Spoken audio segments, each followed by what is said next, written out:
ପିଲାମାନେ ସୁପ୍ରଭାତ। ଆଜି ଆମେ ସପ୍ତମ ଶ୍ରେଣୀ ସାହିତ୍ୟ ବହିର ପ୍ରଥମ ପାଠ ପଢ଼ିବା। ଗୋଟେ କବିତା ରଚନା କରିଛନ୍ତି ଅଭିମନ୍ୟୁ ସାମରସିଂହା। ତାଙ୍କର ଘର ଯାଜପୁର ଜିଲ୍ଲାର ବାଲିଆ ଗ୍ରାମରେ। ସେ ପିଲାଦିନେ ଗାଉଁଲି ଭାଷାରେ ବହୁତ ଗୁଡ଼ିଏ କବିତା ରଚନା କରିଛନ୍ତି। ସେଗୁଡ଼ିକ ପ୍ରେମ ଗୀତ, ରସବତୀ, ବାଘ ଗୀତ, ଚଢ଼େଇ ଗୀତ ଆଦି ରଚନା ଗୁଡ଼ିଏ ଲେଖିଛନ୍ତି ଏବଂ ସେଥିରେ ବହୁତ ଗୁଡ଼ିଏ କୃଷ୍ଣ ଆଉ ରାଧାଙ୍କ ବିଷୟରେ ପିଲାଦିନେ ତାଙ୍କର ଲୀଳା ବିଷୟରେ ରଚନା କରିଛନ୍ତି। ତେଣୁ ତମେ ପିଲାମାନେ ଜାଣିଛ ଯେ ମା ନିକଟରେ ଯଦି ପୁଅ ନଥାଏ ତାହେଲେ ମାଙ୍କୁ ବହୁତ ଭାବବିହ୍ୱଳ ବହୁତ ହେଇପଡ଼ନ୍ତି।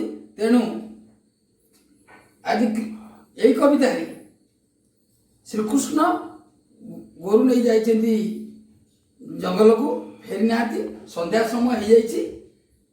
ତେଣୁ ମା ଯଶୋଦା ତାଙ୍କ କଥା ମନେ ପକାଇ ବହୁତ ଭାଳି ହେଉଛନ୍ତି। ଯେଭଳି ମା ନିକଟରେ ପୁଅ ନଥିଲେ ମା ଯେଭଳି ଭାବବିହଳିତ ହୁଏ, ସେଇ ଭାବବିହଳ ହୋଇ କବିତାଟି ଲେଖିଛନ୍ତି ଅଭିମନ୍ୟୁ ସାମରସିଂହା। ମୁଁ ଟିକେ ପ୍ରଥମେ ପଦ୍ୟ ପଢ଼ି ଦେଉଛି, ତାପରେ ତମେମାନେ ଶୁଣ। ଧୀରେ ଘେନ କାନନରେ କୃଷ୍ଣ ବିଳମ୍ବିତ, ବାତ୍ସଲ୍ୟ ମମତା ଘେନି ପାଳୁଛନ୍ତି ମାତ କଳା ମାଣିକରେ। ନିଧନ ସଂଖାଳି ମୋର ଦରିଦ୍ର ପସରା, ଅନ୍ଧ ଲଉଡ଼ି ବାବୁରେ ହୃଦରତ୍ନ ହାରା କଳା ମାଣିକରେ। ଧୀରେ ଘେନ କାନନରେ, ଧୀରେ ମାନେ ପାଠକ ପାଠିକା, ମାନେ ଘେନ ମାନେ ଶୁଣ, ପାଠ ପାଠି ମାନେ ଶୁଣ, କାନନରେ ଅର୍ଥ କାନନେ, କାନନେ ମାନେ ବଣରେ, କାନନେ ପିଲାମାନେ ଲେଖ, କାନନ ମାନେ ବଣରେ। ବଣରେ ଶ୍ରୀକୃଷ୍ଣଙ୍କର ବିଳମ୍ବ ହେଇଛି, ବହୁତ ସମୟ ସନ୍ଧ୍ୟା ହେଇଯାଇଛି। ବାତ୍ସଲ୍ୟ ମାନେ ପିଲାଦିନର ମମତା, ବାତ୍ସଲ୍ୟ, ବାତ୍ସଲ୍ୟ ଗୋଟେ ସନ୍ଧି ବିଚ୍ଛେଦ, ବାତ୍ସଲ୍ୟ, ବାତ୍ସଲ୍ୟ, ବାତ୍ସଲ୍ୟ, ପିଲାଦିନର ମମତାକୁ ବାତ୍ସଲ୍ୟ ମମତା କୁହାଯାଏ। ତେଣୁ ସେ ବାତ୍ସଲ୍ୟ ମମତାରେ ଅନେକ କଥା ସେ ମନେ ପକାଉଛନ୍ତି ମା। ନିଧନ ସଂଖାଳି ମୋର ଦରିଦ୍ର ପସରା। ନିଧନ କହିଲେ, ନିଧନ ହେଉଛି ଧନହୀନ, ନିଧନ, ନିଧନ ଧନହୀନ, ନିଧନ କୁହାଯାଏ। ନିର୍ଲୋଭ, ଲୋଭ ନାହିଁ ଯାହାର, ଗୋଟେ ସମାସ ପିଲେ ପଢିବ, ସମାସ ପଛରେ ନିର୍ଲୋଭ, ସେ ନିର୍ଧନ, ଏମିତି ବହୁତ ଗୁଡ଼ିଏ ଶବ୍ଦ ଅଛି। ତେଣୁ ନିଧନ ସଂଖାଳି, ସଂଖାଳି ମାନେ ସମ୍ପଦ। ନିଧନ ସଂଖାଳି ମୋର ଦରିଦ୍ର ପସରା, ତୁ ମୋର ହଉଛି ଦରିଦ୍ର, ଦରିଦ୍ର ଗରିବ ଲୋକର ପସରା। ପସରା ବୋଇଲେ ଗୋଟେ ଗାଣ୍ଡୁଆ ତମ ଭାଷାରେ କହୁଛ, ତାକୁ ମଧ୍ୟ କୁହାଯାଏ, ଟୋକେଇ କୁହାଯାଏ। ସେଇଥିରେ ତାର ହେଲା ପ୍ରତ୍ୟେକ ଦିନର ରୋଜଗାର। ଗୋଟିଏ ଗରିବ ଲୋକର ସେ ପ୍ରତ୍ୟେକ ଦିନ ଗୋବର ଗୋଟଉ, ଘାସ ଆଣୁ ବା ପନିପରିବା କରୁ, ତାର ସେଇ କେବଳ ପସରା, ତାକୁ ପସରା କୁହାଯାଏ। କୋଉଠି ନା ତାର ସେଇ ଟୋକଇକୁ ପସରା ବୋଲି ମଧ୍ୟ କୁହାଯାଏ। ତେଣୁ ନିଧନ ସଂଖାଳି ମୋର ଦରିଦ୍ର ପସରା, ଦରିଦ୍ରର ପସରା ସଦୃଶ ଏବଂ ଧନହୀନ ଲୋକର ସମ୍ପଦ। ତୁ ଥିଲେ, ତୁ ହଉଛି ମୋର ସମ୍ପଦ।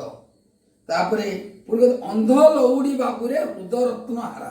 ଅନ୍ଧର ଲଉଡ଼ି, ଅନ୍ଧ ବୋଇଲେ କିଏ ନା ନିଜେ ମାକୁ ନିଜେ କହିছে ମୁଁ ଅନ୍ଧ, ତୁ ମୋର ଲଉଡ଼ି, ଲଉଡ଼ି ଅର୍ଥ ବାଡ଼ି, ଲେଖିଦେଉଛି ସବୁ ଶବ୍ଦ। ଲଉଡ଼ି ଅର୍ଥ ଲଉଡ଼ି ବାଡ଼ି, ତୁ ମୋର ବାଡ଼ି ସଦୃଶ, ତୁ ନଥିଲେ ମତେ କିଛି ଦେଖାଯାଏ ନାହିଁ।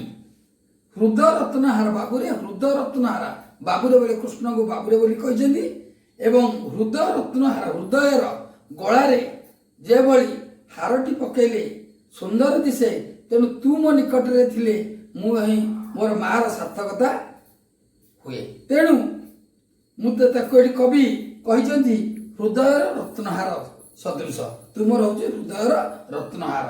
ତେଣୁ ଏଠି ନିଧନର ଶଙ୍ଖାଳି, ଗରିବର ପସରା, ଅନ୍ଧର ଲଉଡ଼ି, ହୃଦୟର ହାର ସଦୃଶ କୃଷ୍ଣ ତୁଳନା କରିଛନ୍ତି।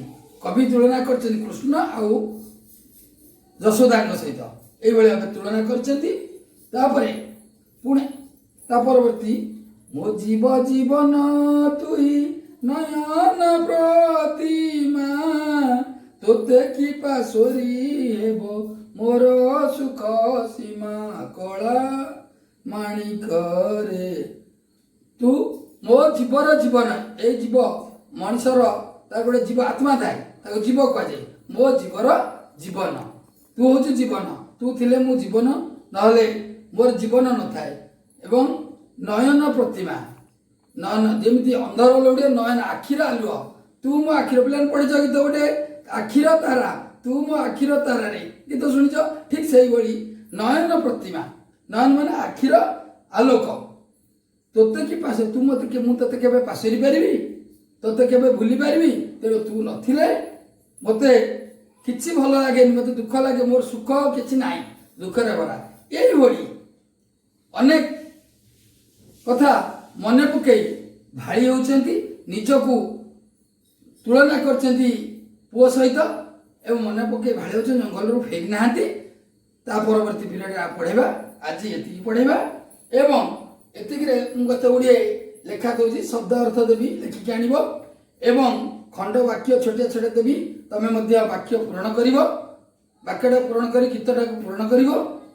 ଆଉ କେତେ ଗୁଡ଼ିଏ ପ୍ରଶ୍ନ ଦଉଛି, ତାକୁ ମଧ୍ୟ କରିକି ଆଣିବ ଘରୁ, କାଲି କରିକି ଆଣିବ।